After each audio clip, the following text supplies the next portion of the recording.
एक साल तक विदेश घूमना बंद कर दीजिए, सोना कम खरीदिए, पेट्रोल डीजल बचाइए। प्रधानमंत्री मोदी की ये अपील अब पूरे देश में चर्चा का विषय बन गई।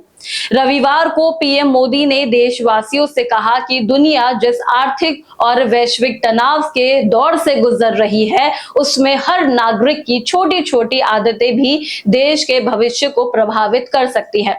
उन्होंने लोगों से अपनी लाइफस्टाइल बदलने और जिम्मेदार व्यवहार अपनाने की अपील की है। पीएम मोदी ने कहा कि कोविड काल की तरह फिर से work from home, online meeting और वर्चुअल कॉन्फ्रेंसिंग को बढ़ावा दिया जाना चाहिए ताकि अनावश्यक यात्रा कम हो और ईंधन की बचत हो सके।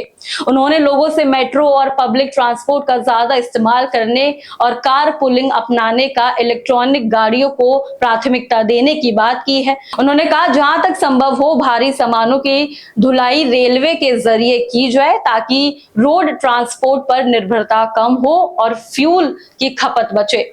पीएम मोदी ने देशवासियों से विदेशी छुट्टियों और डेस्टिनेशन वेडिंग कम करने की अपील करते हुए कहा कि भारत के भीतर ही पर्यटन को बढ़ावा देना चाहिए। उन्होंने वोकल फॉर लोकल पर जोर देते हुए कहा कि लोगों को जूते, बैग, कपड़े और रोजमर्रा के सामानों में भारत में बने प्रोडक्ट्स खरीदने चाहिए। किसानों के लिए उन्होंने सोलर पंप अपनाने, केमिकल फर्टिलाइजर्स कम करने और नेचुरल फार्मिंग को बढ़ावा देने की बात कही है।